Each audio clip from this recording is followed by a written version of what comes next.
Excellent. Welcome, everyone.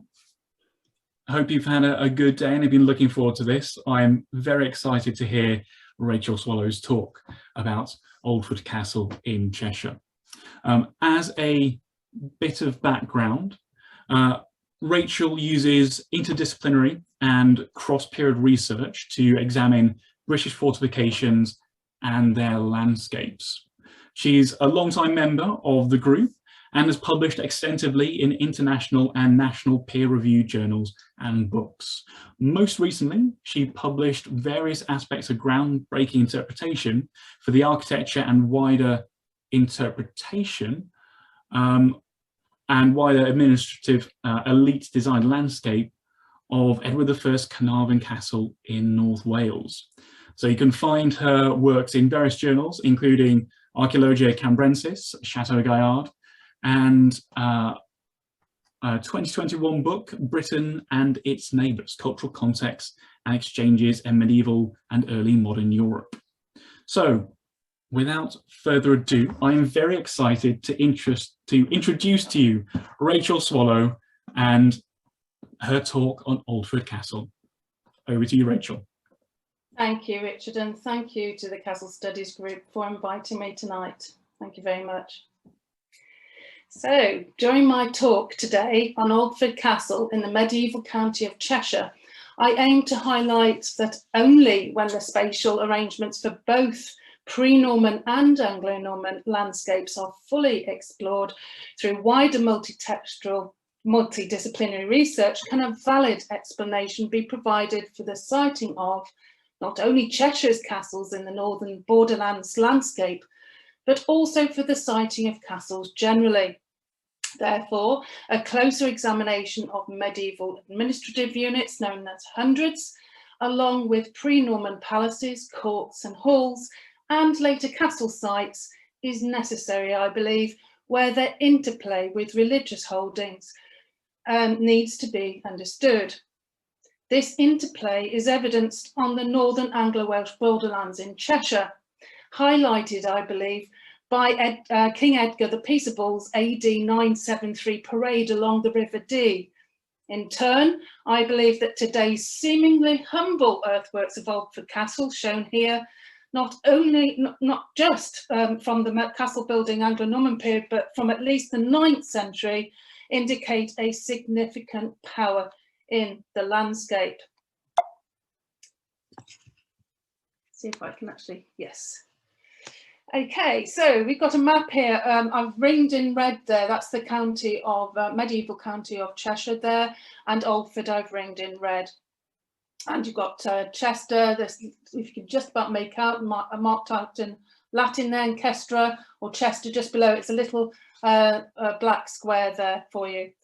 So let's look at Aldford Castle and its wider spatial context first, that is the bit I've already published back in 2012, before examining the wider temporal context of the AD 973 parade along the River Dee in the second half of the talk.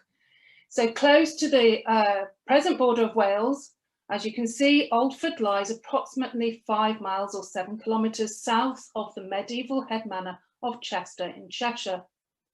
Aldford is home to the extant Motte-and Castle, with documentary evidence supporting its existence from 1229 and archaeological evidence from its date of build suggested to be 13th century. As for the Motte-and Castle at Aldford, the earthwork shown here, which was known locally as Blob Hill, is now scheduled as a rare example in Cheshire of a Motte-and Castle later modified in stone. The stonework is no longer extant above ground, although, as you can see here, the earthwork remains are significant. Aldford Castle sits on a focal point on the spur above the confluence of the River Dee to the northwest and Aldford Brook to the east. So just very quickly, you can see there that spur of land. This is a LiDAR image, and the red part of the image is the higher land, the blue is the colder land, and you can maybe just make out a wiggly line to the right of the image there, which is the brook, Aldford Brook, and also to the left that much wider wiggly bit of design, I suppose. To the left of this spur there is the River Dee. The land lies at about 12 metres or 40 feet above sea level, the land falling away markedly to the west towards the River Dee. I'll come back to that LiDAR image later. This was one of a number of Anglo-Norman strongholds of the barons and tenants of the Earls of Chester in Cheshire. In the 12th century, the manor was subsequently documented under the Lords of Aldford, possibly descendants of Bigot de Loge, the first Norman tenant under Earl Hugh of Chester.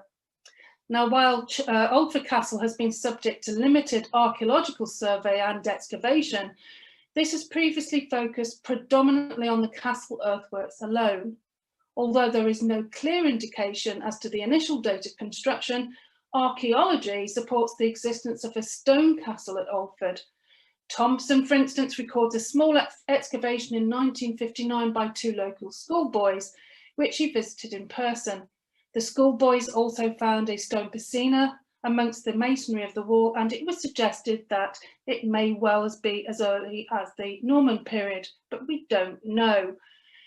Sale and Turner, on the other hand, suggested that the castle was structured or reconstructed in stone in the mid-12th century, although, again, no evidence was provided by the authors to substantiate this assertion.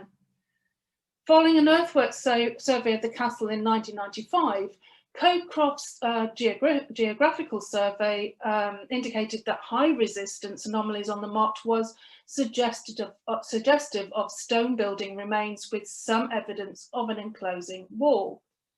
The results also indicated that there was a large rectangular building with a tower on the corner, or possibly a range of buildings. However, no clearly defined anomalies of archaeological interest were detected within the bailey, which you can see to the left of this image here. Although the possibility was highlighted of a rectangular structure running lengthways approximately east to west at the north end of the bailey, so you just about, if that had existed, you'd just about see it from this image. In the 19th century, Ormerod suggested that the castle was built by Robert de Aldford in the time of Henry II, so the mid-12th to the end of the 12th century.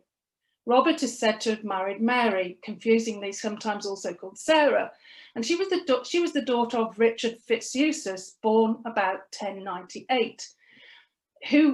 Richard was the Baron of Holton and its castle in Cheshire, and he was also Constable of Chester Castle.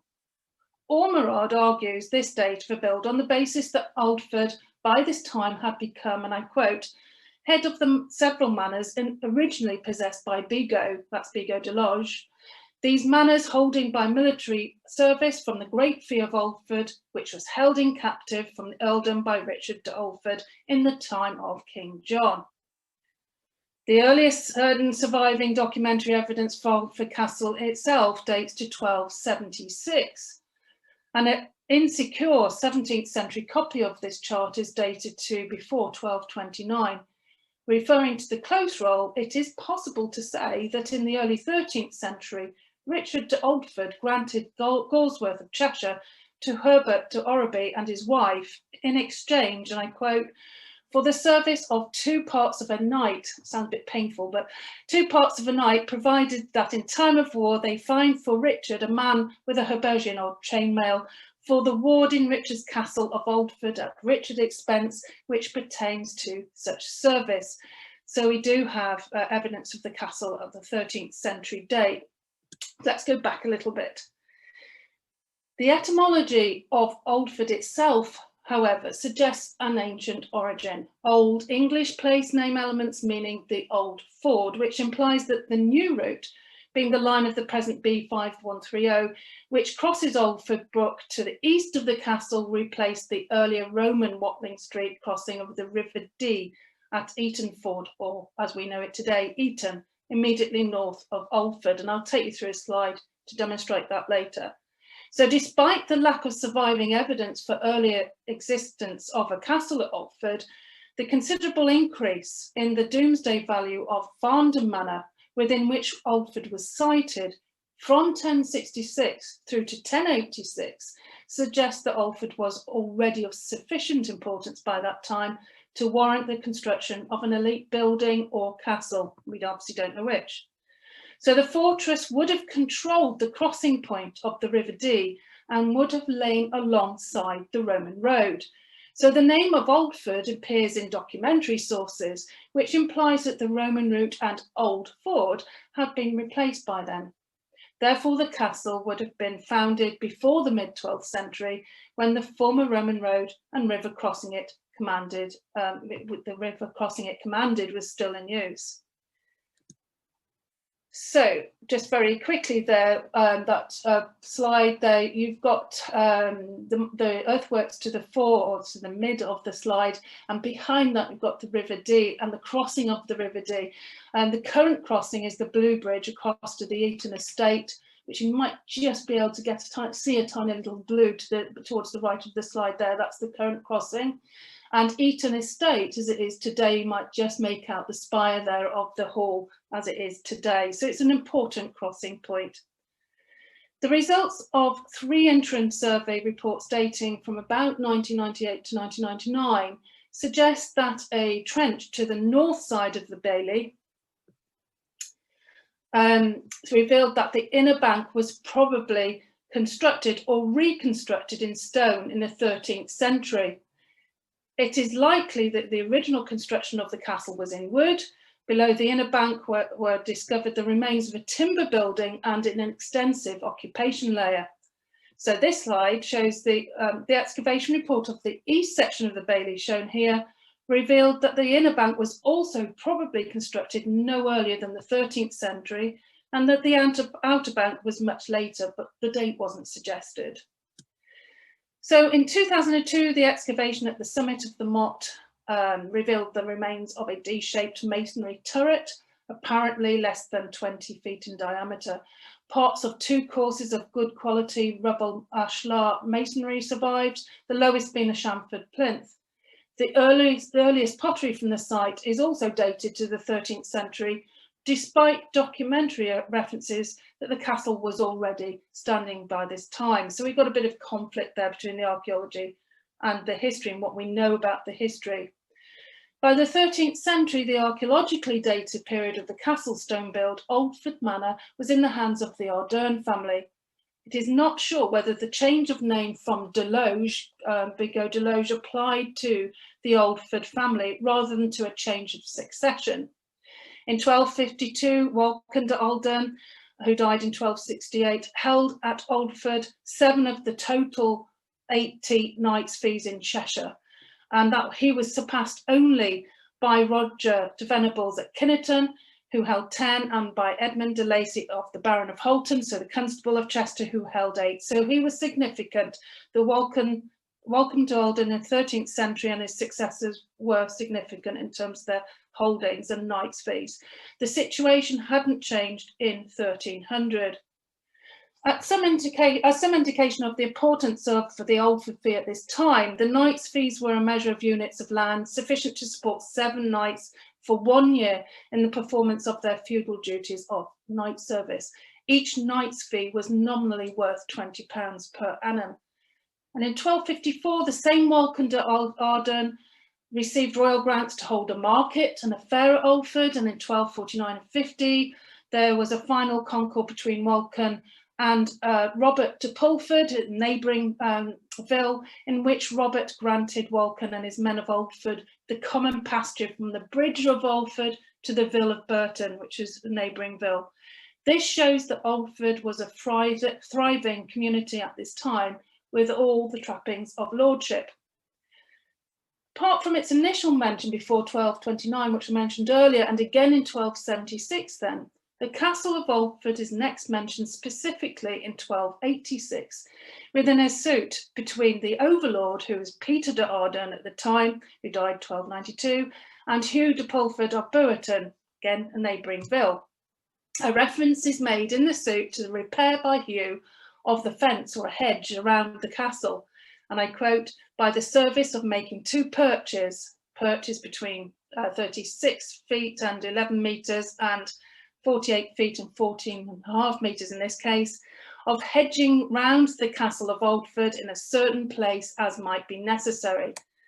Now, Hugh de Pulford contested this, saying that, and I quote, he is not bound to do anything except to make a certain small park containing 24 feet, and this in a certain place, where in the last Welsh war Hugh duly constructed the hedging, but afterwards, he said, Peter removed and demolished it, and there caused to be built a certain earth wall, because the hedging was thrown down by Peter, not for any defect, but because he decided to do so.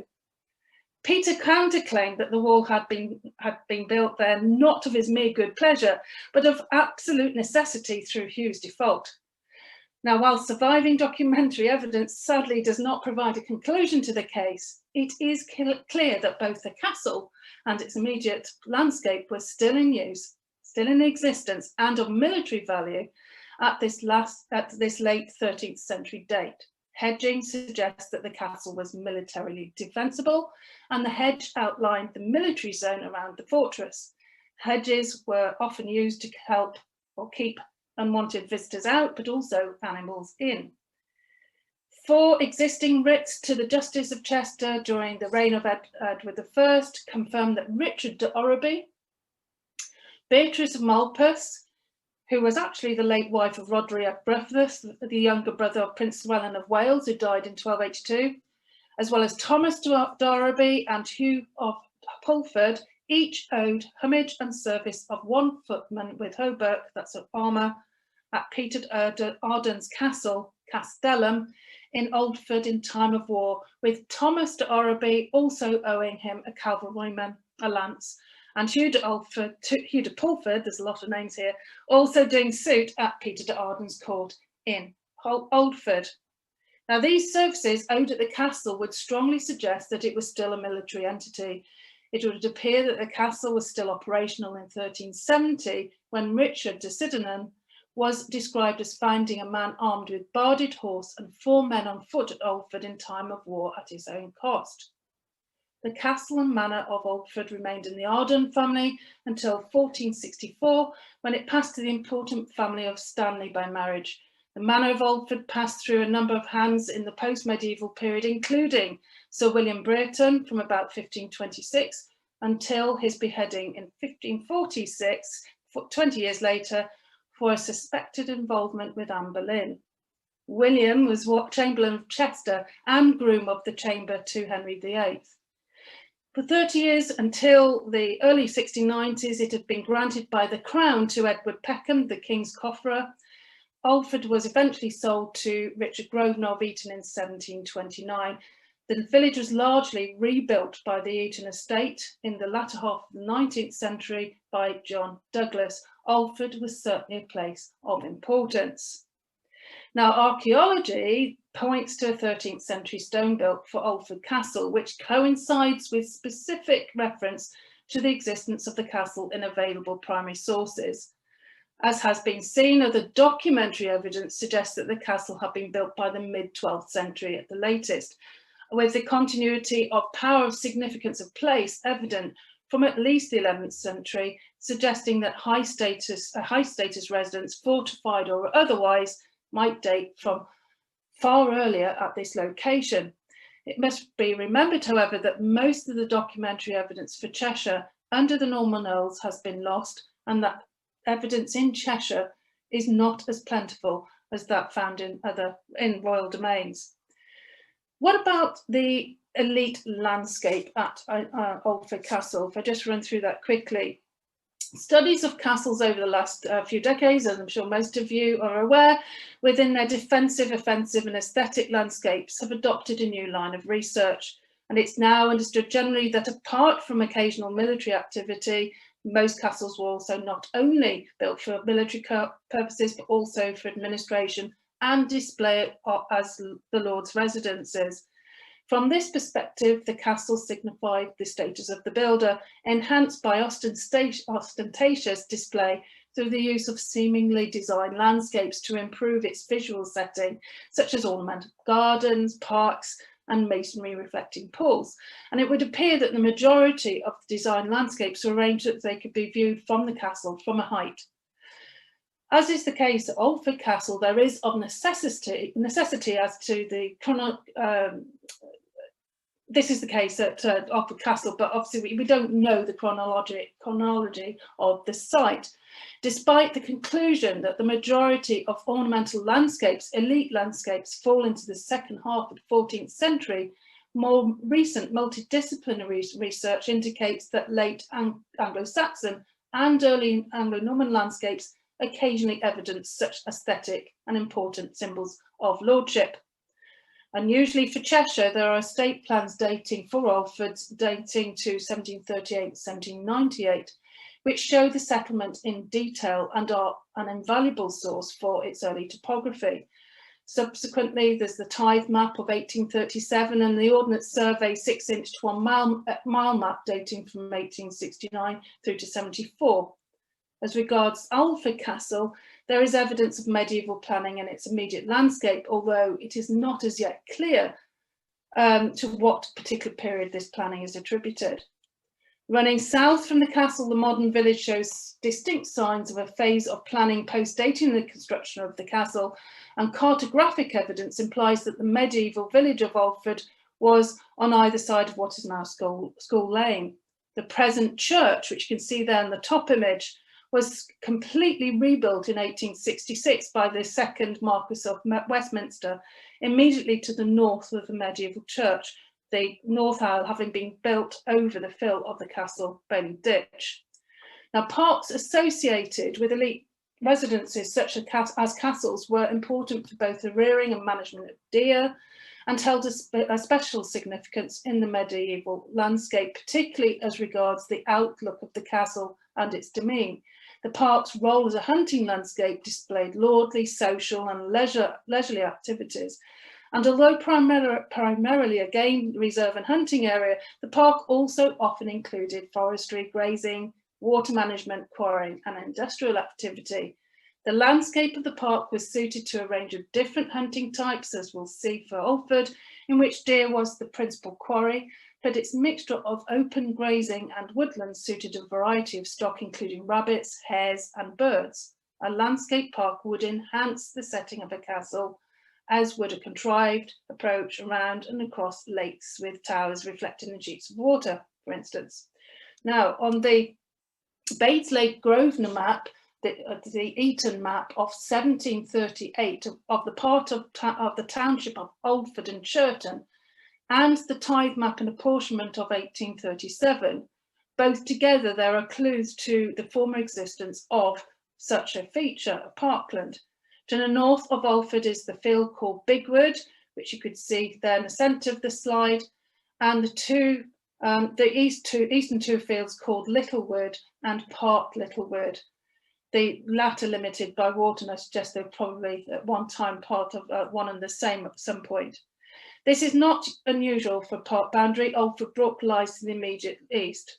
To the immediate south of the part of Littlewood is a field called Lodge Gardens, and together with the areas called Plantation, both to the west and east of the castle landscape, these could indicate former areas of parkland to where both Big and Little Woods may have originally extended.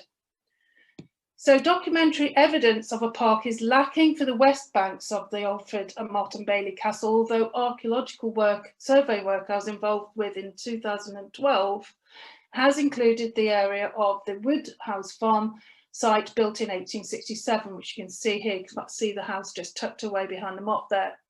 No remains of the castle defences nor of any medieval settlement remains were found during that excavation, nor did pottery indicate its proximity. However, a single ditch was present which predates the 19th century Woodhouse Farm. From both cartographic evidence and as a result of the archaeological survey, this appears to be the boundary ditch of a former orchard, which may have been planted back as early as the 1660s, but certainly by 1738. The name of the farm, Wood Farm and later Woodhouse Farm, suggests that the farm and its orchard were established within the former area of Bigwood, as marked on the Bates Lake 1738 estate map and the tithe map and apportionment of 1837. So it is likely that the Big and Little Woods at Aldford Castle indicate former medieval parkland where great and little parks often featured in landscapes of the elite and their castles. It is believed that the little park, was a secondary addition which was intended to offset the castle. Little parks were private dedicated pleasure parks set aside for entertainment and designed for aesthetic appeal, where the earlier created large or great park was intended as a more public hunting park. Pig, cattle, bird, rabbit and fish bones have been located during excavations at Aldford Castle, as well as deer bone of both fallow and possibly also red deer. The red deer bone was located to the north of the motte and therefore within the area of the big wood shown there. Indeed, the large size of red deer made them unsuitable for small parks. Indications are then that a castle and associated parkland were likely to have existed at Aldford by the mid-12th century. Indeed, it is clear that there was continuity of Aldford's significance of power of place from the late Saxon period at the latest. Now, while I've pointed to a possible 12th century date for the medieval parks at the site of Aldford Castle, recent evidence for the Anglo-Saxon origins of the park in elite landscapes needs to be addressed when considering Aldford's earlier Royalville landscape. So let's now turn to the pre-Norman context of the siting of Anglo-Norman Aldford Castle, so the interpretation that I have not yet published, to see if we can understand the castle and its siting yet better. So, almost 2 centuries after the events, which was initially recorded in the Anglo-Saxon Chronicle, John of Worcester, writing in about 1140, tells us that in AD 973, as you've got on the screen there, King Edgar on a certain day boarded a skiff, that's a light rowing boat or sculling boat, typically for one person, but clearly this is for a few more, having set his sub-kings to the oars, of which there were 6 or 8, depending on which chronicler we are to believe, and having taken the helm himself, he skillfully steered it through the course of the Dee, and with a crowd of aldermen and nobles following in a similar boat, sailed from the palace to the monastery of St. John the Baptist, Chester, where he had prayed, and he returned with the same pomp to the palace. Almost 20 years ago now, Dr. Anne Williams commenced her 2004 paper entitled An Outing on the Dee at King Edgar at Chester, AD 973, saying that it might be thought that enough ink has been spilt on the meeting of the kings of Britain at Chester in 973, where Edgar, King of the English, fresh from his coronation in Bath, is alleged to have received this submission from the Alba, Strathclyde, both in Scotland, Man and North Wales. Dr. Williams proceeded with her paper anyway. But to take the hint, my talk today on Aldford Castle and its landscape does not address in any detail anything that has been debated at length already. So which sub-kings were in the boat rowing King Edgar along the River Dee in Chester and Cheshire, the likely route King Edgar took from Bath to Chester, and the various interpretations as to whether or not the parade along the Dee was a display of submission on behalf of the sub-kings. For the purpose of this talk today, I'm taking it that it was. So this talk also deliberately ignores the enough ink spilling bit. That is, I shall be revising the argument for the parade along the Dee, commencing at King Edgar's Palace in Farndon, Cheshire, rowing onto, and you can see I've just highlighted there very crudely, actually just below Aldford, we've got Farndon, got Chester, the centre of the slide there. So take you on to an image there of the current ruins of St. John the Baptist. So he was rowed, we are told, to Farndon and from Farndon, sorry, and to St. John's in Chester, and returning to his palace in Farndon in similar splendour. The importance of the parade's context in terms of landscape has not been considered beyond passing reference to date. So in doing so, I stress that the parade was not just about the display of chief regal power over sub-regal power, indicated by John of Worcester's reference to Edgar's palace and the sub-kings, but also over religious power, as exemplified by Edgar's display of piety at St. John's. This juxtaposition of both powers is evident in the landscape of Cheshire, and without doubt affected the siting of Cheshire's Anglo-Norman castles a century or so later, and particularly that at Aldford, as we will see, in case you thought I'd forgotten about Aldford. We'll come on to that now. So without apology or further ado, therefore, I shall continue with the ink spilling. Taking John of Worcester at his word, then the kings wrote Edgar to St. John's in Chester. St. John's was reputedly founded by King Ethelred of Mercia in AD 689, according to the 14th century English chronicler and Benedictine monk at St. Werburgh's, Ranulph Higden, and the 13th century Annales Castrienses, the chronicle of St. Werburgh's Abbey, both citing a lost work of Gerald of Wales dating to the mid-12th century. St. John's was of great symbolic importance in the religious life of Chester, certainly according to Lucian in his De Laude Cheshire of about 1195.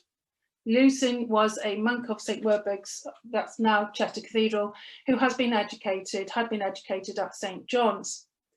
Now, there's been much discussion as to where Edgar's palace was. It's been said that it would have been unreasonable to expect a set of kings to undertake a 5-mile river trip from Farndon to Chester and back, and that the site of King Edgar's palace must therefore have been in Chester. I can't dispute that it wasn't in Chester, but equally it has been argued that such a trip can easily be done today in a pleasure boat. The kings were likely to be familiar with daily duties of seaborne and horseback travel. Movement underpinned the basis of their power. If I can row that length of the River Dee then back thrice or 2 or 3 times a week, which I did before the lockdown, I'm sure that the gentlemen involved in the 973 parade would turn in their graves in an attempt not to be bettered by a crew of, dare I say it, middle-aged women. But before you identify me and move on to the next slide. But let's have a quick look at the historical evidence. The Anglo-Saxon Chronicle records that Edgar's father, King Edward, died at Farndon in Mercia in AD 924. And some historians have taken this to mean that there was a royal palace at Farndon in Cheshire.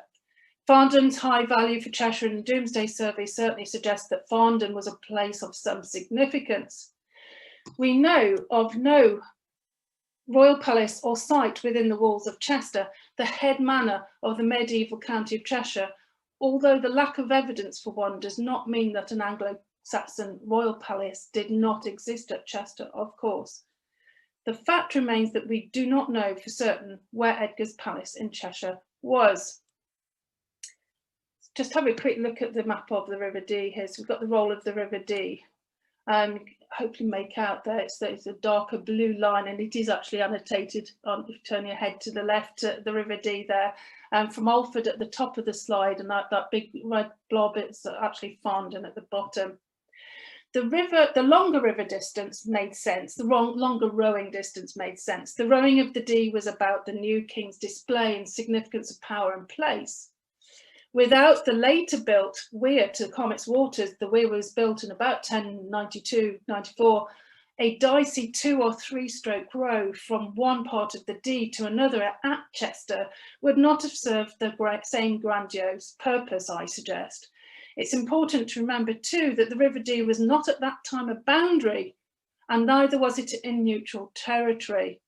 Edgar's lands included lands to the west of the River Dee as well as to the east of the River Dee. Indeed, Edgar's charter of AD 958 granted 6 estates in West Cheshire, including in areas of what is now modern Flintshire, to his new foundation of St. Werburgh's in Chester, which is now Chester Cathedral.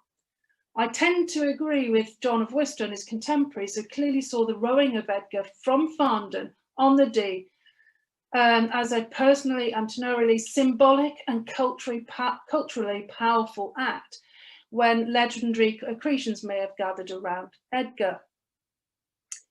Despite alternative and later interpretations, Ulfrich of Incham, of the late 10th century Anglo-Saxon abbot and mitre, says of Edgar, and we say in truth that time was happy and joyful in England when King Edgar advanced Christianity and founded many monasteries, and his kingdom continued ever peace. In fact, the religious components were very much part of the administrative structures of land division and organisation in the Domesday Book dated landscape called hundreds. And briefly, 100 was a territory, I'm sure you know, but it was a territory of 100 hides, the land unit term emanating from the 10th century. Hydation was part of a process of taxation in Anglo-Saxon England and involved an assessment of how many families could be supported by a given area of arable land within a community. According to Bede, a hide was sufficient land for one family. By the time of Great Domesday Book in about 1086, a hide had been more or less standardised at 120 statute acres, although it seems to have varied depending on the productivity of the land. So back to Edgar and the religious components of the landscape. Edgar supervised the revival of Benedictine monasticism and the reform of the English church, and subdivisions of the shires and hundreds date back from his reign. It's at about this time that great estates broke up into small ones. Now, there's very little evidence for the extent of the 10th century royal estates in Cheshire within their respective hundreds, other than the burghs. And we've got Anglo-Saxon fortified places, these burghs, which are particularly royal residences. They occur at Rithlan in Attis Cross 100.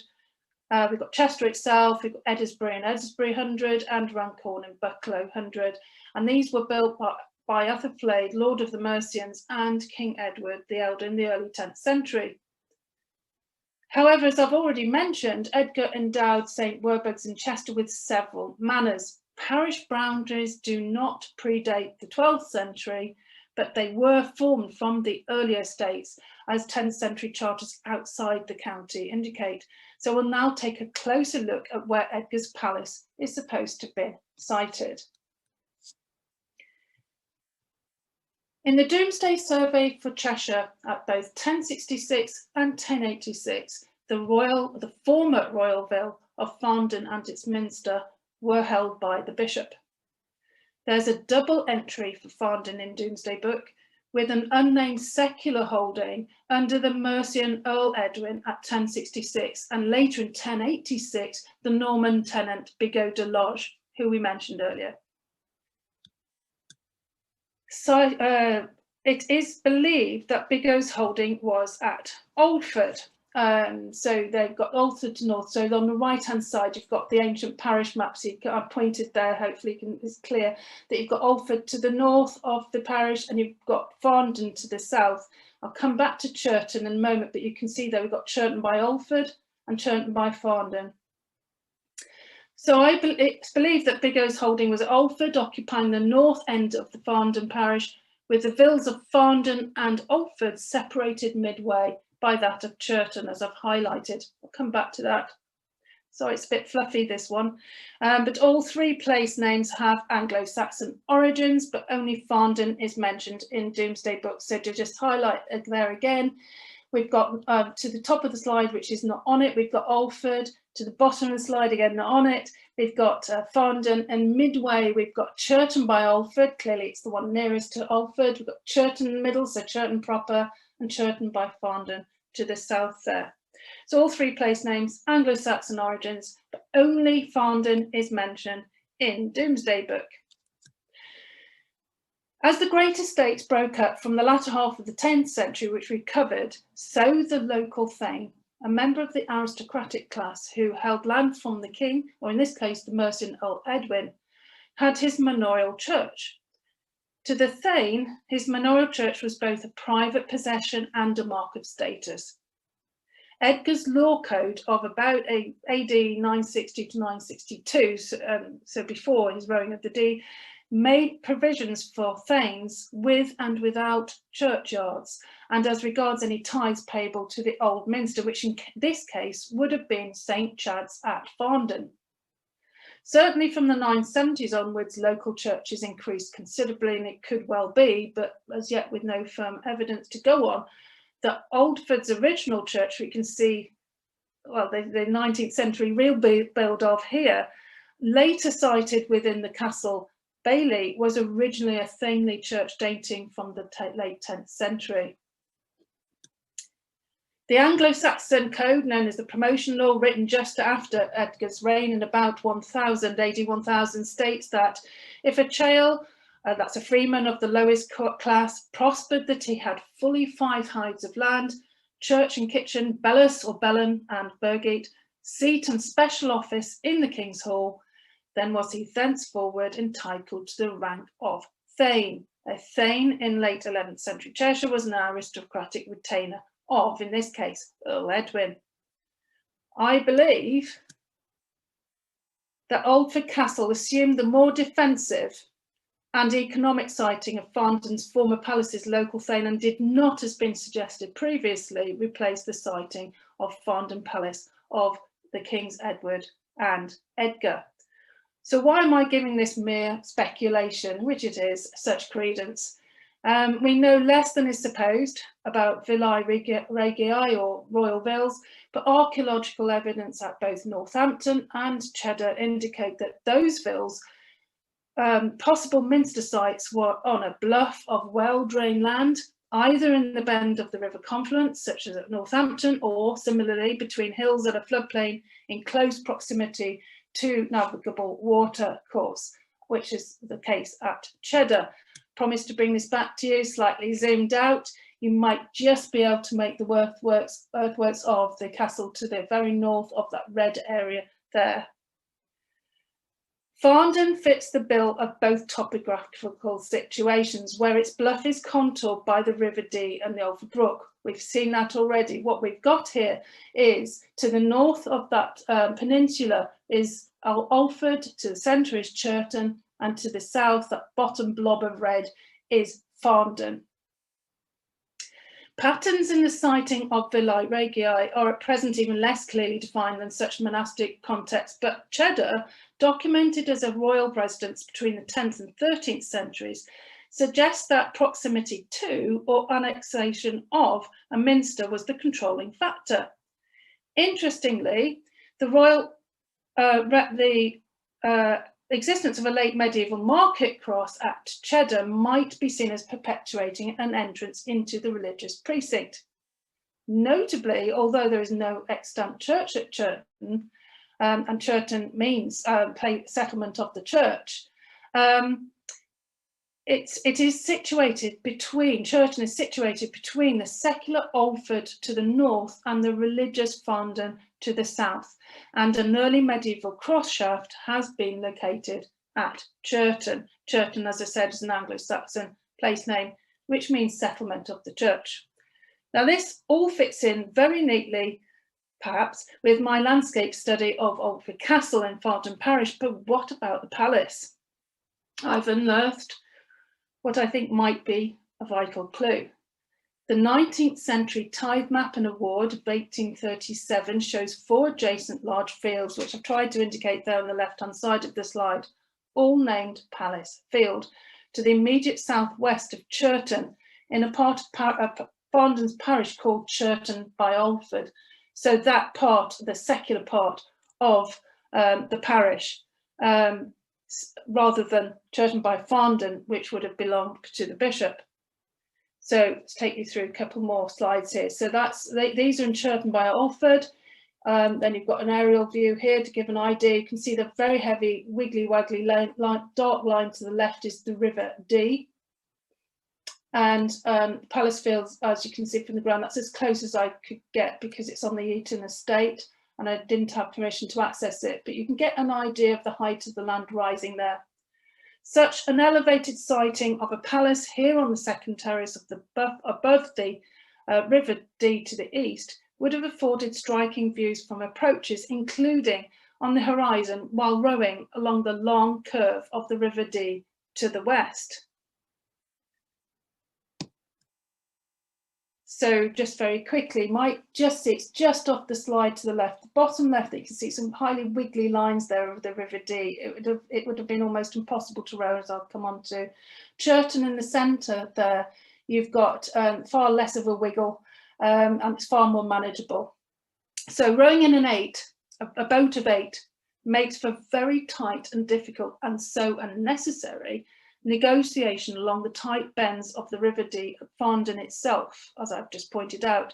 By far the easiest rowing route would have been from the suggested palace site in Churton, or Churton by Aldford, in Farndon parish.